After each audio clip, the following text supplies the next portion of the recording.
गीता के 14वें 14th chapter में आज 16th या 16वां श्लोक करेंगे।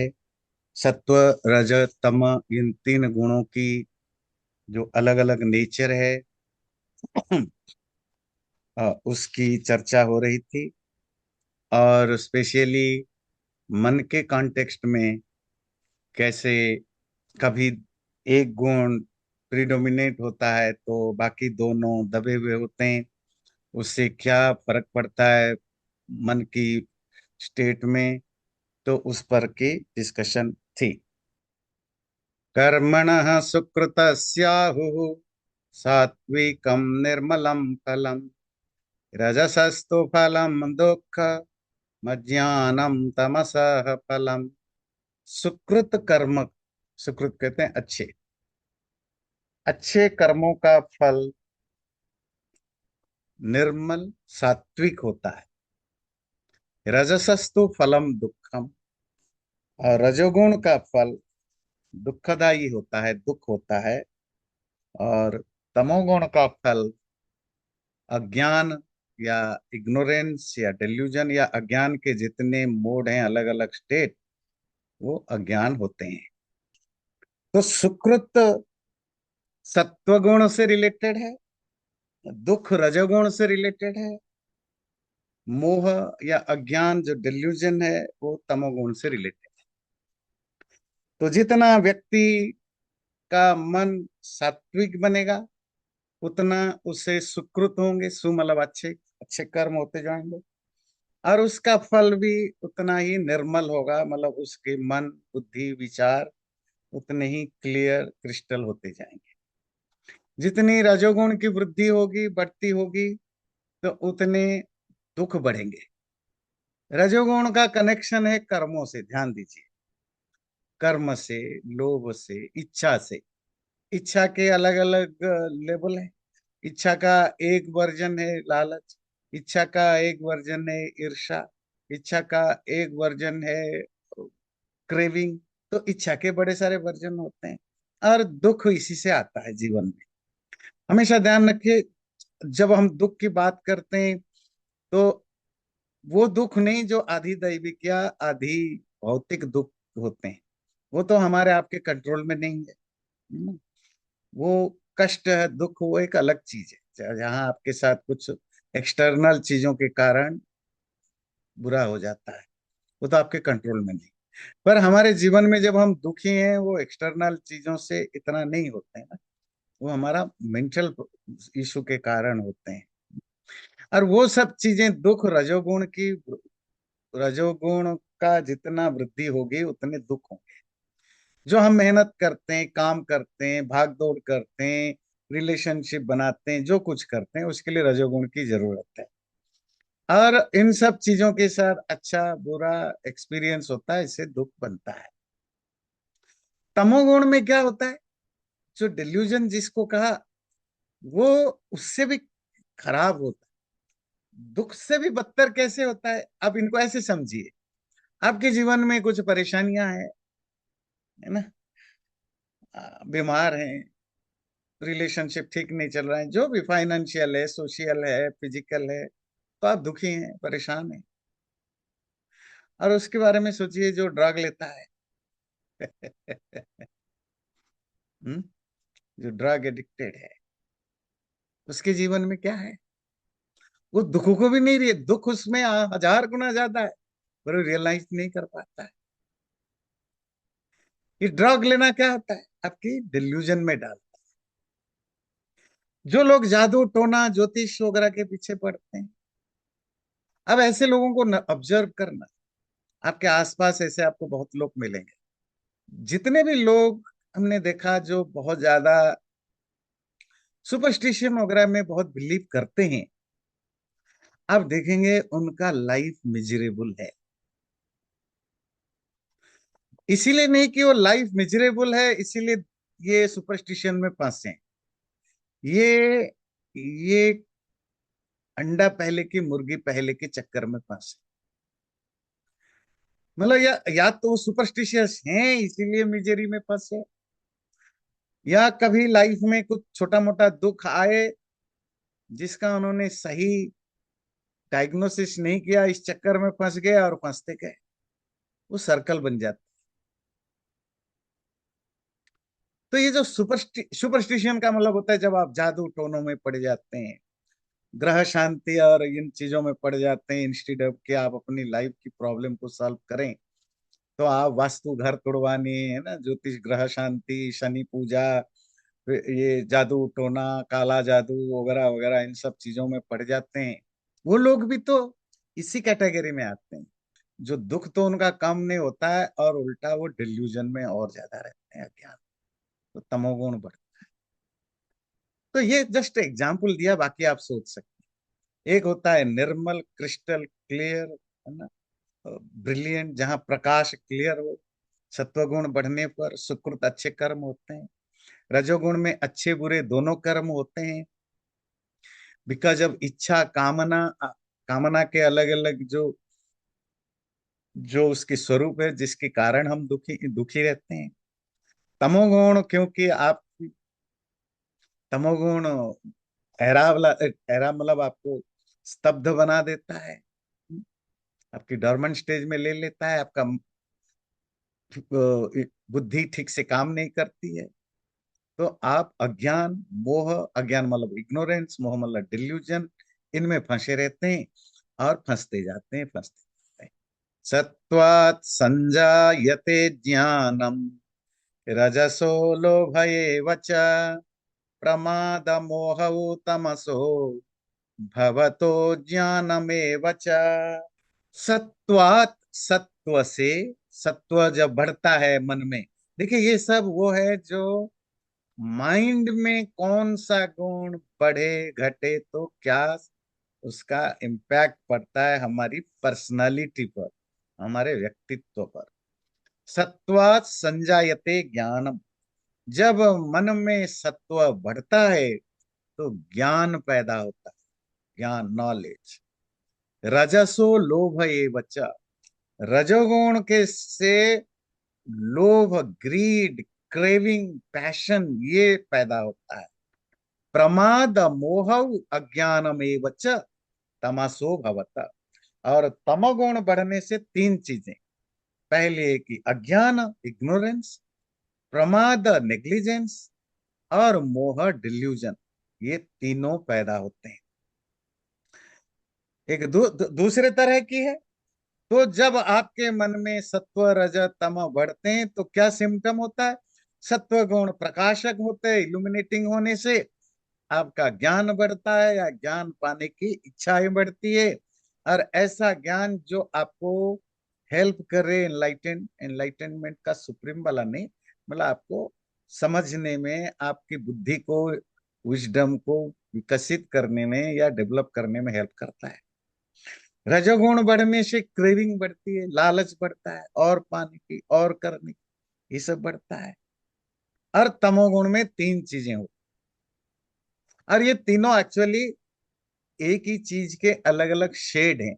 जैसे रंग के अलग अलग शेड होते हैं ना, एक कलर के बहुत सारे शेड होते हैं, इसी तरह अज्ञान के अलग अलग शेड्स होते हैं। वो क्या है? या तो इग्नोरेंस बढ़ता है, आपको चीजों के बारे में कुछ फर्क नहीं पड़ता, पता नहीं होता है, इंटरेस्ट भी नहीं होता। घर में रोज आपके न्यूज़पेपर आते हैं, मैगजीन्स आते हैं, टीवी में भी प्रोग्राम चलते हैं, पर आपको उन सब चीजों में ना पढ़ना ना सुनना कोई इंटरेस्ट नहीं। बुक तो कभी हाथ नहीं लगाया। कोई अच्छी, कोई ऐसी ज्ञान की चर्चा हो तो आपकी सर दर्द होने लग जाता है, वो उठ के भाग जाते हैं, है ना। तो इसका मतलब है कि तमोगुण बढ़ा हुआ है, आप इग्नोरेंट नहीं है सिर्फ, आप इग्नोरेंस में ही एंजॉय करते हैं। ध्यान रखिएगा, इग्नोरेंस को एंजॉय भी करते हैं। दूसरा है प्रमाद। प्रमाद, तो नेग्लिजेंसेस बहुत होती है, खाली अज्ञान नहीं, अज्ञान तो बहुत लोगों में है। इवन जो सात्विक है उसमें भी अज्ञान हो सकता है, क्योंकि इग्नोरेंस एक नेचुरल चीज है ना। आप कोई पैदा होकर के तो ज्ञानी नहीं बनता, तो इग्नोरेंस एक नेचुरल चीज है, वो तो रह सकता है। पर जब आप अज्ञान में ही रहते हैं, आप डेवलप नहीं करते हैं, तो फिर नेग्लिजेंसेस बढ़ते हैं, क्योंकि आप केयरलेस होते हैं, आप चीजों की इंपॉर्टेंस, वैल्यू नहीं समझते हैं। तो ये जो प्रमाद है लाइफ में, नेग्लिजेंसेस होने से क्या है, आप कोई चीज ढंग से कर नहीं सकते। आपको कोई भी काम दो, आप इसको, आप कभी ट्रस्टवर्थी है नहीं है। आपको बना है पानी एक गिलास लाओ, पानी गिर जाता है रास्ते में, पानी उछल के गिर जाता है। आपको बोले जरा घर झाड़ू कर दो, तो झाड़ू पता नहीं झाड़ू कहाँ पड़ा रहता है, गंदगी कहाँ पड़ा रहता है। आपको दे दें जे बैकयार्ड में जा करके मिट्टी खोद लो, पता नहीं मिट्टी खोदने की जगह आप अपने पैर खोद के आ जाते हो। मतलब आपको कोई भी काम दे, सब में नेग्लिजेंस है। पढ़ाई करने जाओ, पढ़ाई आपसे आप होती नहीं है, हैं? तो मोह और डिल्यूजन, अभी हमने चर्चा की डिल्यूजन। डिल्यूजन मतलब जहां आपको कोई चीज आज इट इज दिखता नहीं, ना जाना जाता है, सब धुंधला धुंधला होता है। तो ये मोह है, डिल्यूजन है। तो ये तमोगुण से बढ़ता है। इसी तरह चीजों के प्रति जो, देखिए हमारा जो चीजों के प्रति रिलेशनशिप, वो भी तीनों तरह, तीनों गुण के बढ़ने से भी डिफरेंट तरह से होते हैं। हम अपने फैमिली मेंबर से, फ्रेंड से, या किसी व्यक्ति से, या किसी चीज से जो हमारा रिलेशनशिप है, अगर सत्वगुण बढ़ा हो, तो फिर वो व्यक्ति या वो चीज के साथ हमारे रिलेशनशिप जो होती है, वो बहुत ट्रस्टवर्थी, क्रिस्टल क्लियर, बिना कोई इमोशनल ड्रामा होता है। इमोशनल ड्रामा ये भी जरूरी है ना। मतलब जी, तुम 2 दिन के लिए चले गए तो मैं बेचैनी में रह गया, तो ये नहीं होता है, बिल्कुल क्रिस्टल क्लियर। रजोगुण बढ़ जाता है, आप बहुत ज्यादा अटैच्ड होते हैं, बहुत ज्यादा अटैच्ड होते हैं चीजों के प्रति, वो चीज हो या वस्तु हो। और तमोगुण बढ़ जाए तो आप, अच्छा, रजोगुण बढ़ने पर न केवल अटैच्ड होते, हम लोगों को यूज भी करते हैं अपने, क्योंकि स्वार्थ भी बढ़ता है उसमें। तमोगुण होने पर हमारे लिए किसी की वैल्यू जीरो होता है।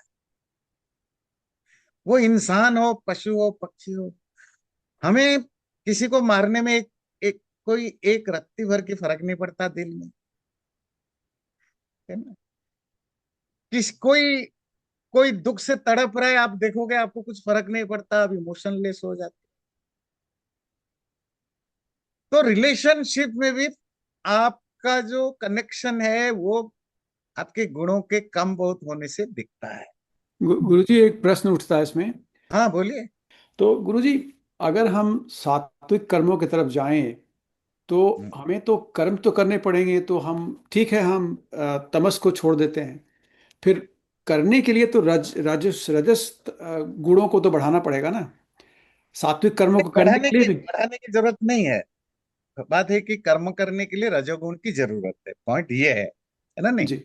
जी। कर्म आपसे तभी होंगे जब रजोगुण आपके अंदर होगा। पर रजोगुण बढ़ जाने पर तो फिर गलत काम ज्यादा होंगे, अटैचमेंट ज्यादा होंगे। रजोगुण उतना चाहिए जितने आपको फर्टिलाइजर उतना चाहिए जितना फसल को बढ़ने में हेल्प करे। जी। पर अगर आप फर्टिलाइजर को बिल्कुल मिट्टी की तरह ही डालने लग जाओ तो फसल फसल या तो अननेचुरली ग्रो कर जाएगा या मर जाएगा, मर जाएगा। जी। जी। या अननेचुरली है ना। अब आप मिर्च में इतना डाल दो, या तो पता नहीं क्या वो कितना बड़ा बन जाएगा या मर जाएगा। तो हर एक की अपनी रजोगुण की, जो जो साधु सन्यासी हैं, मतलब साधु सन्यासी इन द सेंस जो रियल साधु सन्यासी हैं। आजकल साधु सन्यासी शब्द बोलने के लिए भी सचमुच बहुत एडजेक्टिव लगा के बोलना जरूरी है, क्योंकि पता चला हमने कहा साधु सन्यासी ऐसे होते हैं और आपने देख लिया, आप कहेंगे "भाई, मतलब ये तो सारा उल्टा पड़ गया है ना"। तो जो रियल साधु सन्यासी होते हैं, वो भी तो कर्म करते हैं ना। जी। जी हाँ। तो रजोगुण तो है, पर बिल्कुल। सत्वगुण डोमिनेट करता है। और रजोगुण होने, रजोगुण इवन 30% है तो भी काम करेंगे, 20% है तो भी काम करेंगे, 10% है तो भी काम करेंगे। तो या पैशन कितना होगा, वो रजोगुण की कम बहुत से पता लगता है। और जी। अगर आपके अंदर रजोगुण 60 हो गया, आप कुछ एक्सट्रीमली पैशनेट हो जाएंगे, रात की नींद भी नहीं सोएंगे, काम में बैठ जाएंगे।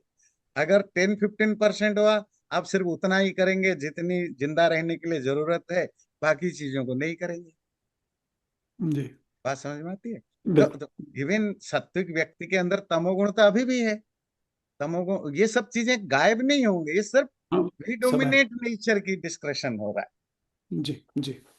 ऊर्ध्वम गच्छन्ति सत्त्वस्था, मध्ये तिष्ठन्ति राजसः, जघन्य गुण वृत्तिस्था, अधो गच्छन्ति तामसः।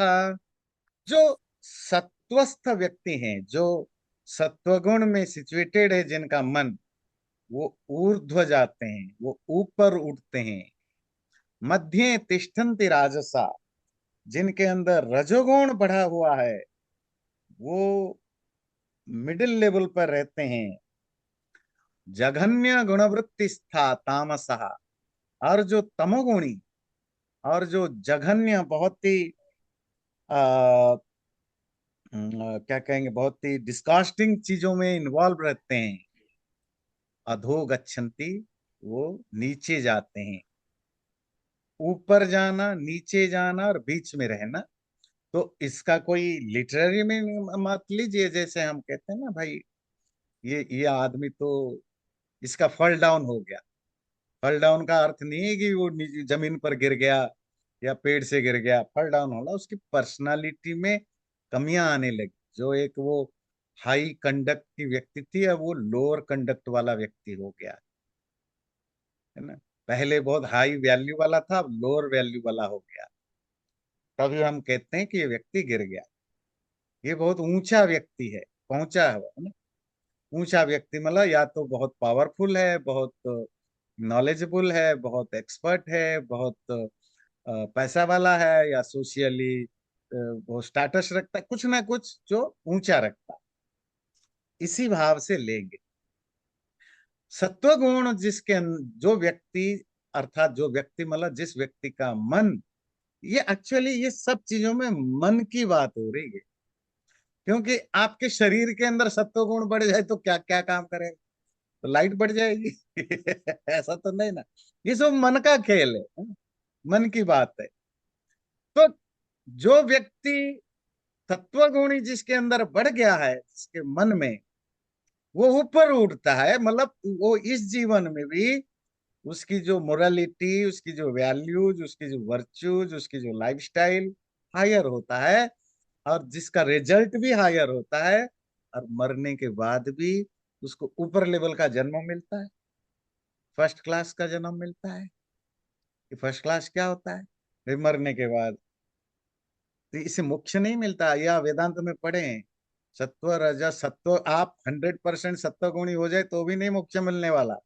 ये योग दर्शन में आप पढ़ते हैं, आपको बहुत फर्स्ट क्लास जातीय आयुर्भोग होगा, बिल्कुल हाईएस्ट लेवल की जन्म मिलेगा। बढ़िया मनुष्य जन्म, बहुत अच्छे कोटि के शरीर से, परिवार से, माइंड से, टैलेंट से, हर तरह से ऊंचे लेवल। जीवन में बहुत दुख कम होंगे, सुखी सुख बहुत मोस्टली मिलेगा, है ना। तो इस तरह के, और आयु भी आपकी अच्छी खासी रही। ये हो गया जी इस आपकी ऊर्ध्व, मतलब फ्लाइट में या ट्रेन में जाएं जो फर्स्ट क्लास मिलेगा।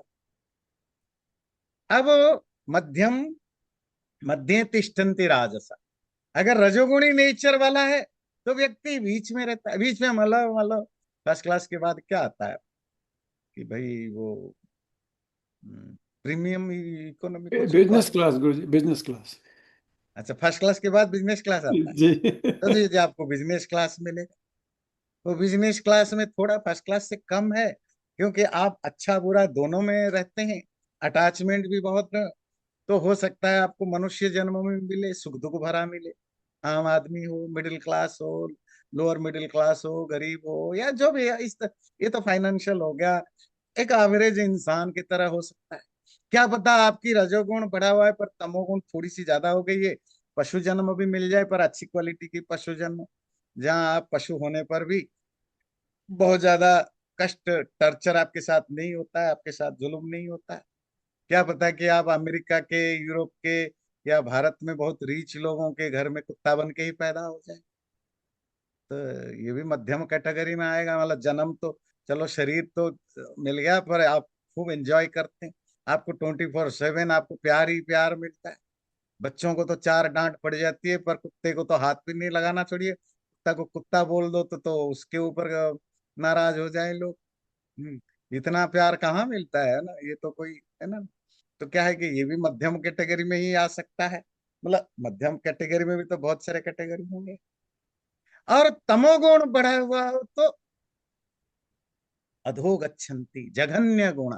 जघन्य कहते हैं जो डिस्कास्टिंग, बहुत गंदे गुण, जघन्य तमोगुण बढ़ा हुआ हो तो ऐसे व्यक्ति नीचे जाते हैं इस जीवन में भी, दुनिया से बिल्कुल कटे हुए हैं, या तो आधी बेहोशी में पड़े रहते हैं, या बेहोशी में जीते हैं, कोई पता नहीं। जिसको कहते हैं ना, ये कुछ लोग होते हैं जो वाइल्ड बीस्ट की तरह जीते हैं, उनके लिए बात है कि खाना, सेक्स, पीना, सोना, और मौका मिले थोड़ी बहुत नाच पाच कर दिया बस, और किसी चीज में कोई है ही नहीं। जिसको हम, वो नीति भर्तृहरि के नीति शतक में आता है, आहार निद्रा भय मैथुनम च समानमेतत् पशुभिः नराणाम् धर्मो हि तेषामधिको विशेषः धर्मेण ही न पशुभिः समान। जो फर्स्ट लाइन है वो इम्पोर्टेंट। आहार खाना, निद्रा सोना, भय डरना, मैथुना सेक्स करना, ये चार चीजें मनुष्य और पशुओं में बराबर। जो वैल्यू है, जो वर्च्यू है, मोरालिटी है, वो इंसान को पशुओं से अलग करता है। कि जब हम मोरालिटी की बात करते हैं, वर्च्यूज की बात करते हैं, क्या प्रैक्टिस करते हैं, तो वो हमें एक, हम एनिमल्स के, एनिमल से अपने आप को थोड़ी बेटर क्वालिटी के दिखाते हैं। बाकी तो ये चार तो इंसान और पशुओं में होता है। पर क्या हम सबको पता है, दुनिया में लाखों करोड़ों लोग हैं जो इस चारों के चार ही उनके पास है। उनको बस खाना चाहिए, सेक्स चाहिए, सोना चाहिए, और वो डरते रहते हैं हर चीज से। ये तमोगुण बहुत होने पर होता है। अरे अमेरिका में तो आपको गली गली सब जगह मिल जाएगा इस तरह की चीजें, है ना। तमोगुण से भरे हुए लोग सब जगह मिलेंगे। तो ये लोग इस जीवन में भी, दुख तो रजोगुण के कारण आता है, डिल्यूजन में रहते हैं, एक्सट्रीम उसमें, और मरने के बाद भी उनका क्या पेड़ पौधा बनेंगे ना, कौन सी पशु पक्षी बनेंगे, कोई कोई हिसाब। मैं तो वे, आपसे अगर मैं पूछूं एक सवाल, गाय का जन्म मिलना किस कैटेगरी में आप काउंट करोगे? भारत में आप गाय बनते हैं। वैसे हमारे यहाँ गाय को देवी माता बोलते हैं। पर सपोज गाय के जन्म किसी को मिले, तो जी। आप इसको क्या मानोगे, सत्व रजत तम किस कैटेगरी में रखोगे? कुत्ते का हम तो, जन्म मिले तो रजोगुण हो सकता है। गाय का जन्म गुरु जी बहुत तकलीफ वाली जन्म जन्म होता है। बहुत स्पेशली दुख, भारत में। बहुत दुख होता है गाय को। कैसे? देखो, पैदा होने के बाद उसको अपनी माँ की दूध पीने नहीं दी जाती। या, नाक के अंदर थोड़ी सी बछड़िया बड़ा नहीं होता है, वो नाक के अंदर रस्सी डाल देते हैं और गले में, और जिंदगी भर तक बंधा रहता है। नाक के अंदर रस्सी बंधी रहती है जिंदगी भर। फिर जितना खाना पीना, क्योंकि वो बंधा रहता है, अपनी मर्जी से खा नहीं सकता, अपनी मर्जी से घूम नहीं सकता। आज मालिक भूल गया खाना देना तो खाना भूल गया, भूल गया, आज दिया तो दे दिया। ऊपर से जितना मार काट पिटाई उनको करते हैं, मतलब पूरी जिंदगी नरक होता है। बात समझ में आती है? जी। पर हम कहते हैं, हम हिंदू लोग गाय को पूजते हैं। इस पूजा से तो बेटर है कि एक गाय सुइसाइड कर ले, मार दे गाय को, है ना। ऐसे गाय को, गाय बैल जो भी कहिए, भैंस, हटिया, कम से कम यहाँ मारने से पहले तक तो खुला छोड़ देते हैं। वो यहाँ तो कम से कम वो बाड़ बना देते हैं, फेंस, उसके अंदर गाय चरते रहते हैं, थोड़ी सी आजादी तो रहती है, गले में रस्सी वगैरह नहीं होती है। फिर बाद में जब वो, मैं उनकी बात नहीं कह रहा हूँ जो जो बिजनेस के लिए गाय पालते हैं, दूध निकालते हैं, वो भी बहुत टर्चर करते हैं। वहां भी बहुत होता है। पर ये जो देखा मैंने, ये जो होते हैं ना जिनके घर में 10 15 20 गाय वगैरह हैं, at the end of the day वो भी बेचते ही हैं काटने के लिए या जो भी है। पर जब तक वो हैं तब तक उनकी लाइफ थोड़ी सी नॉर्मल लाइफ होती है। वो रस्सी नहीं बांधते, नाक में नहीं डालते, ना गले में। वो बाड़ बना देते हैं बड़ा टाइप का, चारों तरफ फेंस, उसके अंदर वो घूमते रहते हैं, घास खाते हैं, पानी पीते हैं। मारपीट भी उनके साथ नहीं होती है, ना उनसे कोई काम लेता है। हाँ, at the end of the day उनको तो बलि चढ़ना पड़ता है, दैट्स ए डिफरेंट थिंग। पर ये जो लाइफ लॉन्ग टर्चर होना, ये तो भारत की गाय बनने पर ही होगी। तो चलिए, तो अधो गच्छन्ति तामसाः, अगला देखिए। नान्यं गुणेभ्यः कर्तारं यदा द्रष्टानुपश्यति, गुणेभ्यश्च परं वेत्ति मद्भावं सोऽधिगच्छति। न अन्यम गुणेभ्यः कर्तारम यदा दृष्टा अनुपश्यति। जब कोई दृष्टा व्यक्ति विटनेस स्टेज में आ जाए और वो देखता है कि दुनिया में जो कुछ भी हलचल हो रहा है मटेरियल वर्ल्ड में, और इंक्लूडिंग हमारे शरीर मन आदि में, उसका जो एजेंट है, करने वाला, वो तो गुण है। गुणों से ऊपर, गुणों के अलावा और कोई करने वाला नहीं जो कुछ भी हो रहा है। गुणेभ्यश्च परम वेत्ति मद्भावम, और जो गुणों से ऊपर ईश्वर को समझता है, मद्भावम सो अधिगच्छति, वही मेरे भाव को अर्थात ईश्वर ईश्वर को प्राप्त करता है। तो ये जो स्टेज है, जब आप एनलाइटनमेंट को पा जाते हैं, जब आपको आत्मज्ञान होता है। आत्मज्ञान होने पर आत्मज्ञान का मतलब क्या है? आप समझते हो आत्मा का क्या रोल है और बाकी चीजों की क्या रोल है। आत्मा शरीर नहीं है, शरीर आत्मा नहीं है, बुद्धि मन आदि आत्मा नहीं है, और आत्मा बुद्धि आत्मा नहीं है। पहली चीज ये, इसको कहते हैं विवेक, विवेचन। दूसरा ज्ञान क्या होता है? आत्मा चेतन, आत्मा चेतन स्वरूप है, दिव्य है। और आपको ये पता लगता है शरीर मन बुद्धि आदि ये त्रिगुणात्मक है। तो शरीर मन बुद्धि में जो कुछ हो रहा है, क्यों हो रहा है? सत्व रज तम के कारण हो रहा है। संसार में जो कुछ हो रहा है, क्यों हो रहा है? सत्व रज तम के कारण हो रहा है।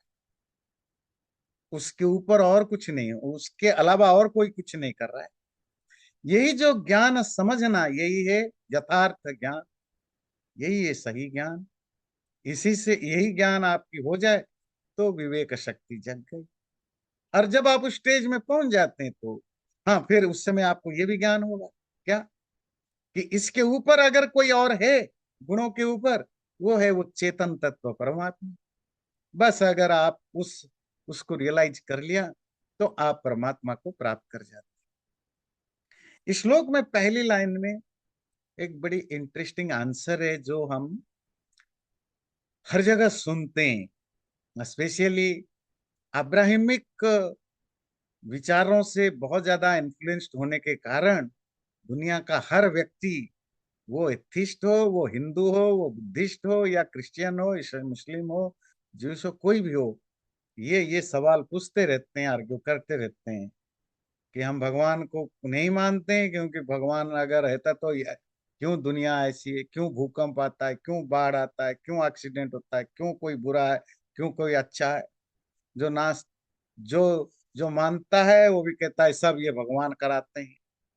तो सारी लड़ाई, सारे झगड़े, सारे लड़ाई, सारे झगड़े, सारे आर्गुमेंट इसी के बीच में घूमता रहता है कि परमात्मा है तो ये क्यों सब अच्छा बुरा हो रहा है। तो कुछों को मानना है कि परमात्मा है तो यही करा। अगर हिंदू का क्या इसमें मत है समझना है, जो कि इस सारे विचारों से अलग है, पर हम हिंदू लोग क्योंकि अपनी चीजों को ठीक से पढ़ते नहीं है, हम भी उन अब्राहमिक सोच से इन्फ्लुएंस्ड होकर के बातें करते हैं। इवन पॉजिटिवली भी बात करते हैं, यही करते हैं, नेगेटिवली भी यही करते हैं। तो ये श्लोक बड़ा इंटरेस्टिंग आंसर देता है। कि इस संसार में जो कुछ घट रहा है, गुणेभ्य परम न, न जो ये नहीं मानता कि गुणों के अलावा और कोई कुछ करता है, वही दृष्टा है, वही रियल ज्ञानी है। अर्थात तीनों गुणों के कारण ही जो कुछ घट रहा है, उसमें और किसी का कोई रोल नहीं है, ना ईश्वर का, ना चेतन का, ना किसी की गुस्से का, ना किसी की प्यार का। ये त्रिगुणात्मक प्रकृति के अपने अपने सिस्टम है जिसमें ये सब चीज घट रहा है। तुम्हारे बॉडी माइंड ब्रेन ऐसा फंक्शन करते हैं, वो भी त्रिगुणात्मक के कारण। कोई व्यक्ति क्यों क्रूएल है, क्यों शांत है, क्यों अच्छा है, ये परमात्मा नहीं बनाता। ये भी गुणों के कम बहुत होने के कारण होता है। वो गुणों क्यों कम बहुत होते हैं, वो भी तुम्हारे कर्मों के कारण होता है। कर्म के कारण गुण भी कम बहुत आगे पीछे होते रहते हैं। तो ये सारा गुणों का खेल है। और गुणों के बेयॉन्ड ट्रांसेंडेंट जो है वो परमात्मा है। तो ये हमें ये वाली लाइन को इजी तो लगता है, पर इसको ध्यान रखना बहुत जरूरी है डे टू डे लाइफ में याद करने के लिए। तो सारे दुनिया में जो जितने फिलोसफिकल या गॉड से रिलेटेड डिस्कशन है, वो इसी के आसपास घूमते हैं। अगर हम हिंदू लोग अपने शास्त्रों को ठीक से पढ़ते, तो हम एक अलग पर्सपेक्टिव रख सकते थे। अगर हम पढ़ते, बिन गीता को पढ़े हुए लोग भी रटे रटाए ही चलते हैं, वो भी तोते ही बनते हैं। वो गीता तो पढ़ते हैं, पर बात रखते हैं अपनी सेक्ट की, अपने विचार, अपनी गुरु जी ने जो बताया, जो उनके रखा उसी के हिसाब से चलते हैं, और वो सब यही ढर्रे पर चलते हैं। ठीक है ना। जो गुणों से भी परे उस परमात्मा को समझता है, उससे भी ट्रांसेंडेंट है, अर्थात जो गुणों से इन्फ्लुएंस्ड नहीं है और गुणों से भी परे है, हायर है, वो परमात्मा है। गुणानेतानतीत्यत्रीन् देहि देह समुद्भवान् जन्म मृत्यु जरा दुखेर विमुक्तो मृतमश्नुते। जो देही, देही एम्बॉडेड सोल, जो व्यक्ति देह समुद्भवान, इस देह से पैदा होने वाले, इस शरीर से ओरिजिनेटेड, गुणान एतान, इन तीन तरह के गुणों को अतीत्य, पार करके, ट्रांसेंड करके, आगे बढ़ के बढ़ जाता है। जन्म मृत्यु जरा दुखे ही विमुक्ता। वो जन्म, बर्थ, मृत्यु डेथ, जरा बुढ़ापा ओल्ड एज, दुख कष्ट, इनसे मुक्त होकर के, फ्री होकर के अमृतम अश्नुते, इमोर्टैलिटी को, अमरत्व को, अर्थात मोक्ष को प्राप्त करता है। तो at the end of the goal क्या है? सांख्य और योग, जो आप पढ़ते हैं, योग दर्शन पढ़ते हैं, तो काफी इसका कनेक्शन आपको मिलेगा कि आपको विवेक ख्याति जगानी। यही तो आप योग दर्शन में पढ़ते हैं ना। विवेक का लिटरेरी मीनिंग क्या है? डिसर्नमेंट, है ना, अलग करना। ये चेतन है, ये जड़ है, इसका ये फंक्शन है, इसका ये फंक्शन है। जब देही, देही आप बार बार पढ़े हो वेदांत में, है ना। देह कहते हैं बॉडी, देही जिसके पास बॉडी है। जैसे धन कहते हैं वेल्थ, धनी जिसके पास वेल्थ है, वेल्दी। गुण क्वालिटी, टैलेंट, गुणी जिसके पास टैलेंट है, जिसके पास क्वालिटी है। इसी तरह ज्ञानी, ज्ञान नॉलेज, ज्ञानी जिसके पास ज्ञान है। इसी तरह देह बॉडी, जिसके पास देह है वो देही। तो देही किसको कह रहे? किसके पास देह है? आप कहेंगे मेरे पास देह है, तो तुम कौन हो? किसको कह रहे हो मैं? आत्मा। तो आत्मा को देही कहते हैं। ये कौन सी आत्मा? जो कंप्रोमाइज्ड हो चुका है। मतलब कंप्रोमाइज्ड आत्मा को। अब कंप्रोमाइज तो बहुत सारे अर्थ होंगे। मतलब जिसने अपना फ्रीडम, अपनी अकेलापन खो चुका है, जो गृहस्थ बन चुका है है ना। किसके साथ विवाह कर लिया जी? शरीर के साथ। अब वो बोलता है कि जी मैं शरीर के बिना जी नहीं सकता। तो शरीरधारी आत्मा, again, the soul who possesses a body, that soul is called देही। जीव, जीव, लिविंग बींग, अंग्रेजी में कहें लिविंग बींग, जीव। देही मतलब एम्बॉडेड सोल। एम्बॉडेड सोल को ही जीव कहते हैं, लिविंग बींग कहते हैं, बींग कहते हैं, लाइव कहते हैं। बात क्लियर हो रही ना देही? तो ये जो एम्बॉडेड सोल है, ये जब शरीर के रहने के कारण, शरीर से जो पैदा हुए जो तीन गुण, ये शरीर से पैदा हुए तीन गुण, आप कंफ्यूज मत होइए, तीनों गुणों से ही शरीर बना है। पर शरीर धारण करने के कारण, जब वो शरीर को पुज्जेश करता है, तो शरीर मन बुद्धि आदि त्रिगुणात्मक है, तीन गुण वाले। तो तीनों गुणों के कारण उनके अंदर हलचल होते रहते हैं। वही हलचल को कहा कि देह से पैदा होने वाले जो तीन गुण है, वो तीन गुण को कैसे समझेंगे कि देह से पैदा होने वाले तीन गुण? जो हमारे अंदर इमोशंस हैं, जो हमारे अंदर इच्छाएं हैं, जो हमारे अंदर अच्छे बुरे चीज हैं, ज्ञान है, लोभ है, नींद है, ईर्ष्या है, द्वेष है, प्यार है, भय है, ये सब क्या चीज है? ये गुणों से पैदा हुए हैं। ये कौन से गुण से पैदा हुए? जो पत्थर में जो त्रिगुण है उससे, जो पेड़ में त्रिगुण है नहीं, तुम्हारे शरीर के जो त्रिगुण तीन गुण है उनसे पैदा हुए हैं। तो इन सब चीजों से जब तुम ऊपर उठ जाते हो, किससे? अब तीन गुण से ऊपर उठने का मतलब क्या है?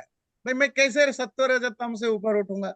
इसका मतलब है जब आप ये तीनों गुणों के इन्फ्लुएंस से जो मेंटल फंक्शन है उससे ऊपर उठ जाते हो।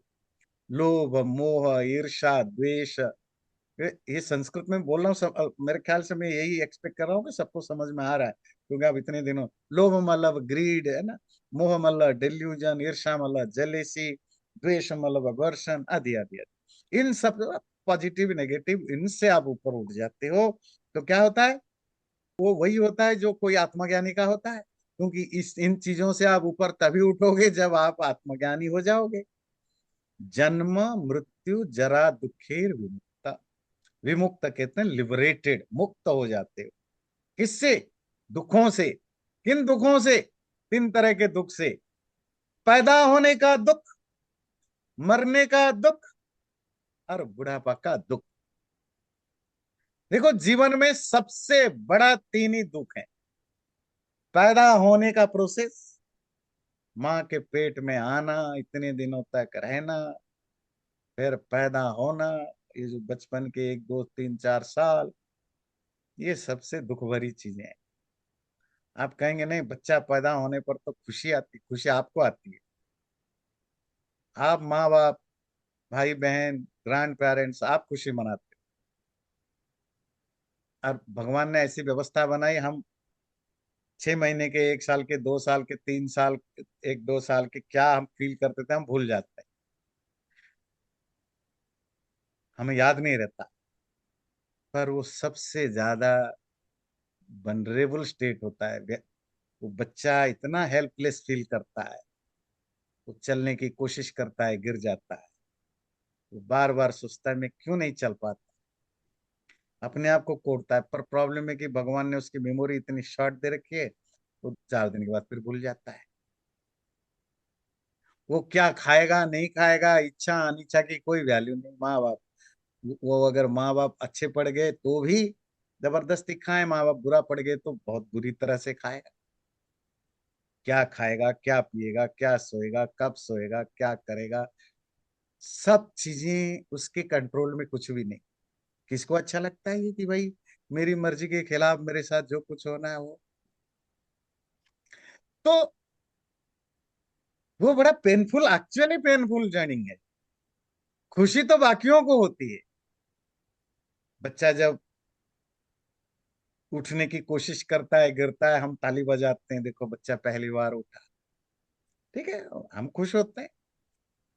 पर बच्चे की वही हालत होती है जब आप कोई काम कर रहे हैं और आपसे नहीं हो रहा है, आप अपने आप को कितना हेल्पलेस और होपलेस फील करते हो। उसके अंदर भी सेम चीज चलता है।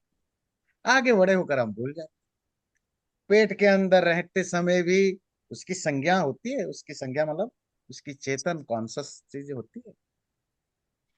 तो जन्म अपने आप में कष्टदायक है। और जन्म होना कॉज ऑफ प्रॉब्लम है। क्यों? पैदा होने का मतलब मरना पड़ेगा। पैदा होने का मतलब दुनियादारी की समस्याओं से जूझना पड़ेगा। फिर वो कष्ट है। फिर मौत का अपना कष्ट है। और जो नेचुरल और एक कष्ट है वो बुढ़ापा का कष्ट है। जब बुढ़ापा में आ जाते हैं वही स्थिति होती है। देखिए, बचपन की क्या दर्द है जो हम भूल जाते हैं, उसको अगर आप फील करना चाहें तो उस व्यक्ति से पूछिए जो बहुत बुजुर्ग हो चुका है ना, जो अपने अब वो डिपेंडेंट हो चुका है, मतलब डिमेंशिया शुरू हो चुका है। बच्चा भी भूल जाता है। अपना हाथ कांपता है, शरीर कांपता है, चल नहीं पाता है, ठीक से बैठ नहीं पाता है, हेल्प की जरूरत है, असिस्टेंट की जरूरत है, खाना जो चाहे खा नहीं सकता। सेम सिचुएशन होती न्यूबॉर्न बेबी और बुढ़ापा। बुढ़ापा में तरस आता है बाहर लोगों को, बचपन में हम मस्ती करते, खुशी मनाते, पर सिचुएशन एक्चुअली दोनों के लिए सेम है ना। वो तो भाग्यवान होते हैं। वो महामृत्युंजय मंत्र में जो प्रार्थना है कि ऐसी हालत होने से पहले ही जीवन चला जाए, कि हम इस तरह डिपेंडेंट जिंदगी ना जिए।